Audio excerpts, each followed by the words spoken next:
Hey everybody, this is George with the Truth in Trucking podcast team, and I wanted to bring this short video to you just to make you aware of a lot of the new guys getting in that want to get into this business.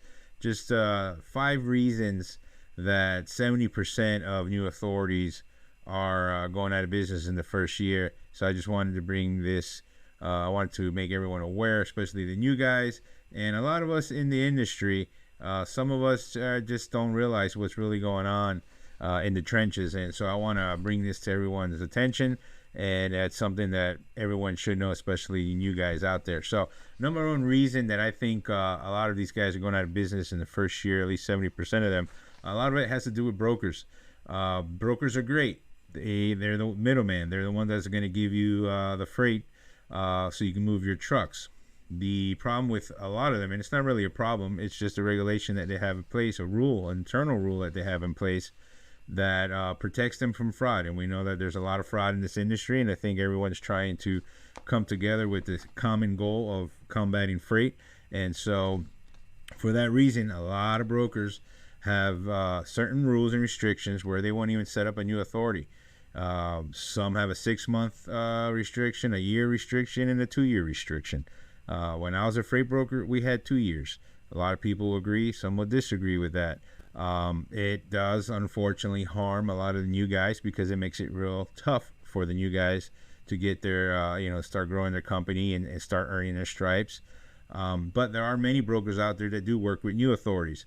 So if you're new, you want to get into this business, you want to know who those companies are, I'll leave a link down there. You fill out a quick form, drop your email, we'll send you a nice little list. I'm sure you can also find that with a quick Google search. In any case, if you'd like us to send it to you, we'll do that.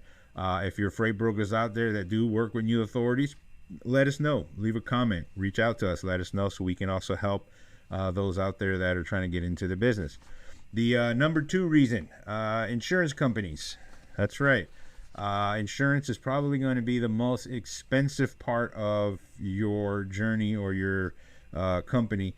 And usually it's just based on the state you're coming out of. Now, there are some states that have cheaper insurance.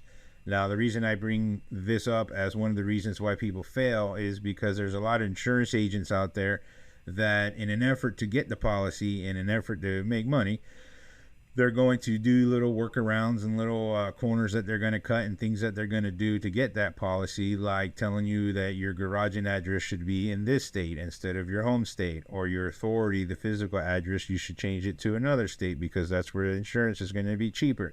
And so they'll make it happen. They'll give you the policy. You'll think that you just, scored and got a great rate. But guess what? When the underwriter does an audit, and they'll find out sooner or later that either through your trucks that you're registering, or they'll find out where your home base really is, and it's not that state that you said it was originally. Well, when those type of things happen, they're going to cancel your policy, and most likely your authority is going to get revoked. And then you're going to be left with an option of either getting another policy, which in most cases will probably be double from what you originally paid. And a lot of guys usually either end up paying that and not surviving for that year, or just can't do it, and unfortunately they end up closing the doors there. So that's why it's important to make sure you're dealing with a good insurance agent. Make sure you're upfront, you tell them what's going on, so they know what kind of policy to write you so you can get a good rate. Again, insurance is one of the most expensive depending on what state you live in. But if you need help with that, we have insurance agents that really go out there and try to help you and get you the best rate they can no matter what state you're in. And if you are an insurance company who can do that as well, reach out to us. Let us know. We send out referrals all the time, and it's important that we help the new guys. Number 3. Factoring companies, the mobsters, the mafia of the trucking industry. Now, I say that joking, but that is kind of the reputation they have built. Factory companies are not all bad. A lot of them are good, and a lot of us in this industry need factoring. We need the factoring companies. So there's a lot of good guys out there, some of which we are partners with, and we're always looking for other friends out there. So if you are a factoring company and you're one of the good guys, let us know. We'll talk to you, and we can give you referrals as well. But the reason we say that with factoring companies is you need to be careful You need to ask questions. You need to read the contract. This is why. A lot of guys get factoring companies. They don't read the contract. They sign up. The next thing you know, some old debt from I don't know when, from however long years ago, comes up connected to the owner's name, which might be you, it might be someone else, but because there's a connection, whether it's an address, another company with the same owner's name, whatever the case may be, they can use that and say, hey, you have a debt with this state. Unfortunately, we can't continue factoring you, and they're going to hold your money. They're going to freeze your account. They're not going to pay you. I've seen this happen. Is it legal? I'm not really sure. I'm not an attorney. I haven't read the contracts. All I know is that does happen. The other thing is that a lot of these factoring companies, this is why you got to read the contract. Some of them will tell you they're going to give you low fees. Some of those fees usually don't even apply to you unless you're factoring so much money. Now, if you're a new authority, you're not going to factor that much money, so you're probably not going to get that low rate.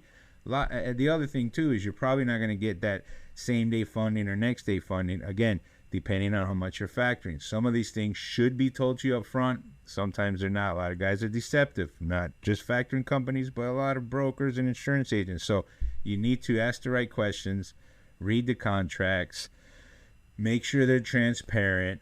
Maybe not give them your access to your account, because they have been known to freeze accounts. If you decide you want to go somewhere else, they'll freeze your account. They won't pay you. A lot of the times they have reasons to do that, but that's why it's important to read those contracts. So it's very, very important that you do that. You ask those questions. You need to know what questions to ask. Contact us. We can kind of help you and guide you. Again, we're not attorneys at all. We would just recommend that you do read those contracts, or even get an attorney to read them for you. Now, number four. Number four is the notorious vetting platforms and onboarding services. Now, because one of our businesses, HCM Integrity, is a compliance company, they are always getting complaints from owner-operators, new authorities, even older guys that have been around for years, who have been falsely flagged. We got a lot of new companies that come in. They made an error, a digit off on one of their phone numbers, a digit off on one of their addresses. They made an error. It was an honest mistake. But because of that error, and they can't get a hold of somebody, well, guess what? Now you're flagged. They can't call that number because it's not a good number to confirm that it really is your number, or that you changed that number. That happens to a lot of guys who've been out of it for a while. They come back into the business, been about 10 years, that number they had originally is disconnected. Guess what? The vetting platform, one of their rules is to call that number and make sure that the number that you have now was confirmed to be changed. But if they can't get a hold of somebody, how are they going to do that? So then they put you on a 60-day, you have to wait 60 days until the change has finally been made through the FMCSA. That's another thing. A lot of these vetting platforms, some of them, their data is not 100%. How do we know? Because we always get a phone call from our clients telling us that one of the vetting platforms has flagged them because they have an old email or an email address that they don't even have no more, keeps popping up. That's because a lot of these vetting platforms, they get their information from the FMCSA, as they should. However, to get that information from them, they got to pay. So some of them don't want to pay all the time. And so the information they got was from the last time they paid, which was probably 30 days ago, 6 months ago. Who knows? But the information is old and outdated. And so now you have a new email. Now you have a new phone number. Well, guess what? They don't have it on theirs. They flag you, possible fraud, because people who do fraud are changing emails and phone numbers. Understandable. But what's happening is they're just going by that information and flagging you. A lot of these brokers, again, depends on how they're training their agents or what kind of environment they have going on. A lot of them are not even going to take the time to actually ask you a question, to look at it, to investigate. They're just going to keep on and go on to the next carrier. And that's only because there's a lot more carriers than there is loads. But we think that's going to change soon. So guess what? Some of those guys are probably going to make exceptions now. We also see that with the onboarding services. A lot of these onboarding services are doing the same thing. They're checking data. They're checking things that may be off a little bit. And then they're telling brokers not to set you up. Now, we've seen this happen a lot where we contact this broker for our client, and the broker tells us, well, it's, the onboarding service who does that. So you got to contact them. Well, then guess what? To get a hold of somebody on those onboarding services, I don't know. Can anyone tell me when was the last time they got a hold of somebody on those onboarding services? Because the wait time is kind of crucial. The communication back and forth, don't seem like they want to help either, just based on their tone and the way they talk to people. So it's unfortunate, but we're not doing this or saying this to point fingers at anyone. We are actually doing this to help these onboarding services and vetting platforms to be better at what they're doing, because we're all in this together when we're fighting fraud. So let's just make that clear.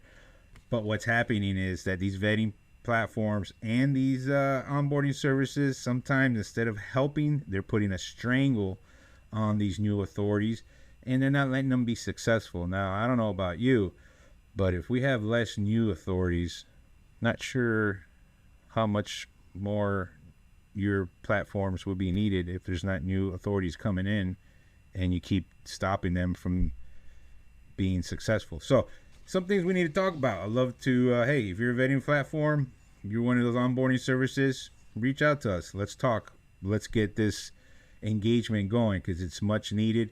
We need to work together to help be better, to help companies out there, especially the small guys. Not all the time these guys are doing fraud. Okay, there is a lot of fraud. I know that. But not all the time these changes or these flags that the algorithm is picking up, that the software is picking up, is not, fraudulent. So it does, hey, when I was a broker, we always questioned everything. We always investigated everything. We always looked at all the information so we can make a decision. It wasn't an end-all be-all. Just because there was a freight guard or a complaint or something, not all the time those complaints were even valid, man. I mean, you read them and you'll see, okay, well, this guy must have had a bad day. He was probably emotional, or she was probably getting emotional and made this report. There's no need for it, especially if it's a carrier that I've been doing work for years. All of a sudden they got a report. Now it's getting flagged. Listen, that guy's done a good job for me for many years. Everyone has a bad day. Things happen. This is transportation. But hey, moving right along. The number 5 is the dispatch services. Dispatch services. Hey man, a lot of double brokering and freight fraud is coming from dispatch services. Why? Dispatch services, they're dispatch service. They don't have a DOT or MC number. They're going to use your DOT and MC number to provide dispatching services. And sometimes it's not a bad thing. They're not doing anything bad. They're just providing a service. Nothing wrong with that. But what some of them do and what some of them are doing is they're using your DOT MC number so they can get a load for this other customer of theirs that has a new DOT and MC number that nobody wants to load. So they're going to use your DOT number to load that guy. Well, that's kind of double brokering and maybe illegal and kind of like fraud. So when those type of things happen, things get bad. You're either not going to get paid for that load, or you're not going to get paid for that load. So just be very careful when working with dispatch services. You want to check them out. You want to see their reviews. You want to see if there's any information about them. A lot of times you can dispatch yourself, but I know that's tough. But definitely, be wary with the dispatch services. A lot of them are doing things they're not supposed to do. I get it. The industry is changing. There's a lot of things, hey, it's not fair that some of these new guys can't get loads or whatnot. But listen, cutting corners, doing illegal stuff, fraudulent stuff is not worth it. You're just making things worse. There's a lot of ways to do things and a lot of ways to be successful by doing things the right way. And so pretty much those are the facts. I mean, we can sit here and talk about it all day long. There's a lot of different things that go into a lot of these different reasons that I put here, but it's not to discourage anyone. A lot of people start off new. They get through these hurdles. They become very successful. Some of them even grow to be big companies. And so we can help you with the information you need. You can reach out to us, Truth in Trucking Team, or you can reach out to HCM Integrity Services. They, that business that I also run, we can help you navigate through all this and make sure that your information is correct. And we are building relationships with some of these vetting platforms, onboarding and brokers, so we can help them make better decisions and not just denying to work with you because, hey, I was a broker and I would hate to turn someone down that could have been my biggest partner. So those are the reasons. Hey, I like to hear what your reasons are. I like to hear if you even went through some of the stuff I described. And I like to hear from both sides. We need to get together no matter what side you're on. We need to engage, and we need to help each other all be better. I think that's the goal. So any questions, any comments, leave it below. If you like this video, if you found some value from the video, please like, share, and subscribe to our channel. Thanks for tuning in. Thanks for watching. Appreciate you guys. Be safe. Well, that's a big 10-4.